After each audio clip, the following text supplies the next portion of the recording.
Skin cancer के लिए phosphorus 32 और सेंट्राशियम 90 यूज़ होते हैं क्योंकि ये लेस पेनिट्रेटिंग होते हैं और बीटा रेडिएशन जो है वो खारिज करते हैं। वैसे कैंसर के लिए कोबाल्ट जो है वो 60 यूज़ होता है। ये हाईली पेनिट्रेटिंग होता है और साथ में बॉडी के टिश्यूज़ जो है उन्हें भी अफेक्ट या डैमेज करता है। आइसोटोप्स एक ही एलिमेंट के ऐसे एटम्स होते हैं जिनका एटॉमिक नंबर एक जैसा होता है और मास नंबर मुख्तलिफ होता है। प्रोटॉन नंबर सेम होता है, न्यूट्रॉन नंबर मुख्तलिफ होता है। केमिकल प्रॉपर्टीज़ एक जैसी होती हैं, फिज़िकल प्रॉपर्टीज़ डिफरेंस होती हैं। मसलन कार्बन जो है इसके 3 आइसोटोप्स हैं, C612, C613 और C614। ऐसे जो है हाइड्रोजन इसके 3 आइसोटोप्स हैं, प्रोटियम, ड्यूट्रियम और ट्रिटियम।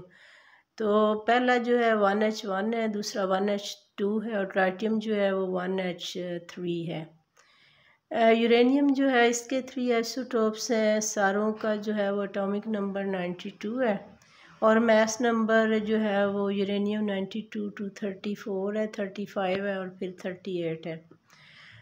तो ये क्वेश्चन जो है वो आइसोटोप्स के मतलब भी आ जाया करता है। ऑक्सीजन के आइसोटोप्स और देख लें बुक में, नाइट्रोजन के हैं, जिन चीज़ों के हैं वो याद कर लें। तो मादा जो है हर वो चीज़ जो वज़न रखती है और जगह घेरती है मादा कहलाती है। दुनिया में पाए जाने वाला हर वजूद जो है वो मादा है, मैटर है। लकड़ी हो गई, गैस हो गई, लोहा हो गया, कोई भी चीज़, कुर्सी, मेज़, ह्यूमन बीइंग वगैरह। किसी भी मादे का कीमियाई तजिया दो तरीक़ों से किया जाता है। एक माहियती तजिया होता है और एक मकदारी तजिया होता है। माहियती तजिया जो है इसमें हम ये देखते हैं कि चीज़ जो है वो बनी हुई किन किन मादों से है, कौन कौन से मरकबात या एलिमेंट उसमें पाए जाते हैं।